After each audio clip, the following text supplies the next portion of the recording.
Pada suatu hari, di sebuah desa terpencil yang dikelilingi oleh hutan lebat dan pegunungan tinggi, seorang pengusaha sukses bernama Adam memutuskan untuk membeli sebidang tanah. Tanah itu terletak di luar kota, jauh dari hiruk-pikuk kehidupan kota besar, tetapi Adam melihat potensi besar untuk mengembangkan sebuah kompleks perumahan. Ia berharap tanah itu bisa membawa keuntungan yang besar bagi usahanya. Tanah tersebut memiliki luas yang cukup besar dan harganya sangat murah, lebih rendah dari yang biasa ia temui di lokasi-lokasi lain. Namun ada sesuatu yang aneh dengan tanah itu. Meskipun harga yang ditawarkan sangat menggiurkan, Adam merasa ada semacam perasaan tidak nyaman yang datang bersama tanah itu. Desas-desus mengenai tanah tersebut sudah lama beredar di kalangan warga desa, tetapi tidak banyak yang tahu pasti tentang sejarah kelamnya.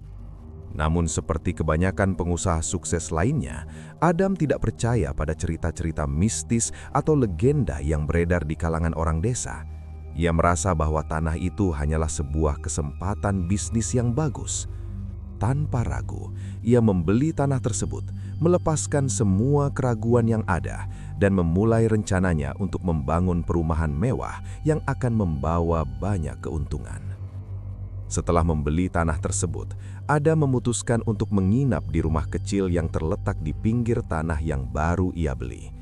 Rumah itu sudah tua dan tampak sedikit rusak, tetapi cukup nyaman untuk tempat sementara.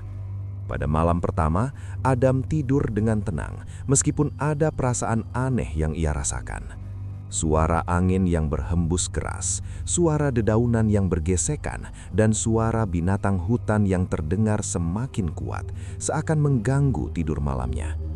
Tiba-tiba, di tengah malam yang sepi, Adam terbangun dengan keringat dingin membasahi tubuhnya. Ia mendengar suara langkah kaki yang berat dari luar rumah, suara yang tidak biasa di malam yang begitu sunyi. Adam mengerutkan kening, merasa bingung dan cemas.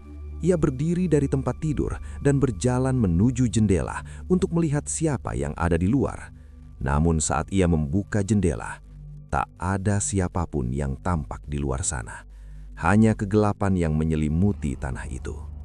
Perasaan aneh mulai menguasai diri Adam, tetapi ia mencoba untuk mengabaikannya. Ia kembali tidur meskipun matanya tetap terbuka dan hati yang berdebar-debar. Kejadian itu terasa seperti sebuah pertanda, tetapi Adam berpikir bahwa itu hanya masalah imajinasi. Keesokan harinya, Adam melanjutkan rencananya untuk memulai pembangunan. Namun semakin lama ia berada di tanah itu, semakin banyak kejadian aneh yang ia alami. Pekerja-pekerja yang ia sewa untuk memulai pekerjaan sering mengeluh tentang suara-suara aneh yang mereka dengar di malam hari. Suara seperti jeritan atau langkah kaki berat yang terdengar dari dalam tanah itu. Suatu pagi, saat Adam sedang berjalan di sekitar tanahnya, seorang pria tua mendekatinya. Pria itu mengenakan pakaian lusuh dan tampak seperti orang yang sudah sangat tua. Wajahnya penuh keriput dan matanya tampak kosong, seperti seseorang yang telah melihat terlalu banyak penderitaan. "Jangan lanjutkan, nak," kata pria itu dengan suara serak. "Tanah itu terkutuk. Siapapun yang mencoba membangunnya akan mendapatkan kutukan yang mengerikan." Adam terkejut mendengar perkataan pria tua itu, namun ia merasa bahwa itu hanya cerita lama yang beredar di desa. "Terima kasih atas peringatannya, Pak," jawab Adam dengan nada sopan, meskipun di dalam hatinya ia merasa skeptis. "Tanah itu menyimpan banyak darah," lanjut pria tua itu dengan suara gemetar. "Banyak orang yang mati di sana. Tanah itu akan menuntut balas." Adam hanya tersenyum dan melanjutkan pekerjaannya, menolak untuk percaya pada cerita-cerita itu. Namun semakin ia melangkah lebih dalam ke dalam tanah itu, semakin banyak kejadian buruk yang ia menimpa. Beberapa minggu setelah pembangunan dimulai, Adam mulai merasakan keanehan yang semakin mengganggu. Setiap kali ia berkunjung ke tanah tersebut, ia merasa ada sesuatu yang mengikutinya. Di malam hari, ia mulai mendengar suara-suara aneh, seperti suara langkah kaki berat yang datang dari dalam tanah itu, suara pintu yang terbuka dan tertutup dengan sendirinya, dan bisikan yang tidak bisa ia pahami. Pada suatu malam, saat Adam sedang berada di rumah sementara, ia merasa ada yang aneh di luar. Suara langkah kaki itu semakin jelas, semakin dekat. Ketika ia melihat keluar dari jendela, ia melihat sosok bayangan yang bergerak di antara pepohonan. Sosok itu tampak sangat gelap, seperti sesuatu yang bukan berasal dari dunia nyata. Adam merasa tubuhnya membeku, tidak tahu apa yang harus ia lakukan. Sosok itu berhenti di depan rumahnya, lalu menghilang begitu saja. Keesokan harinya, Adam merasa cemas. Ia mulai melakukan penyelidikan lebih lanjut tentang sejarah tanah itu. Setelah mencari informasi, ia mengetahui bahwa tanah tersebut dulunya adalah tanah milik seorang tuan tanah yang sangat kaya bernama Suwito. Namun Suwito dikenal sebagai seorang yang sangat kejam. Ia melakukan banyak tindakan buruk, termasuk mengusir penduduk desa yang tinggal di sekitarnya untuk menguasai tanah tersebut. Ada cerita bahwa Suwito terlibat dalam praktik pengkhianatan terhadap teman-temannya dan keluarganya sendiri. Konon, pada suatu malam, Suwito dibunuh dengan sangat kejam, dan sejak saat itu, tanah tersebut menjadi terkutuk. Cerita yang lebih menyeramkan mengatakan bahwa Suwito sebelum meninggal telah melakukan perjanjian gelap dengan seorang dukun yang memberikan kekayaan dan kekuasaan kepada keluarga Suwito, tetapi dengan syarat, kutukan yang tak terhindarkan akan menimpa siapa saja yang tinggal di tanah itu.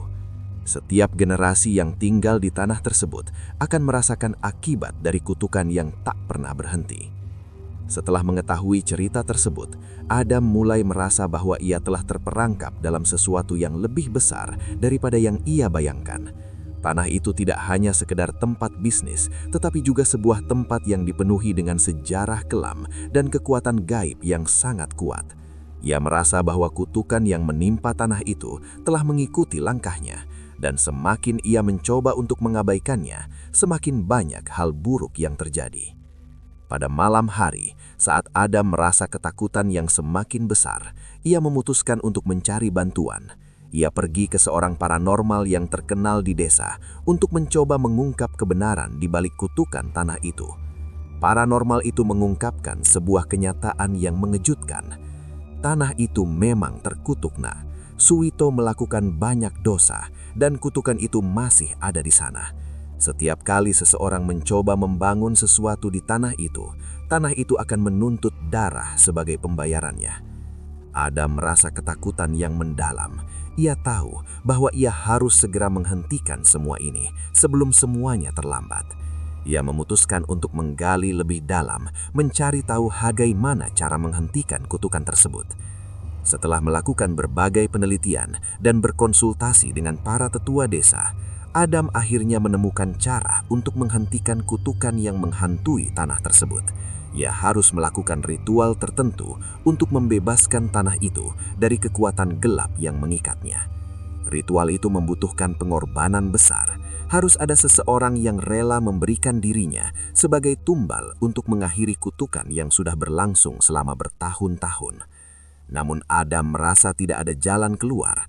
Ia tahu bahwa ia harus memilih, mengorbankan dirinya sendiri untuk mengakhiri kutukan yang telah menghancurkan hidupnya dan tanah itu, atau terus menjalani hidupnya dengan bayangan gelap yang selalu mengikutinya.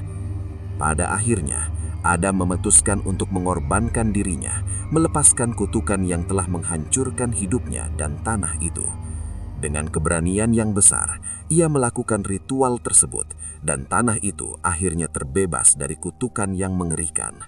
Tanah yang dulunya penuh dengan darah, kini mulai terasa damai, dan kehidupan di desa pun kembali normal. Namun bagi Adam, harga yang ia bayar sangat mahal. Ia kehilangan bagian dari dirinya dalam proses tersebut, tetapi ia tahu bahwa ia telah menebus kesalahan masa lalu, dan akhirnya bisa membebaskan tanah itu dari kutukan yang tak terhindarkan.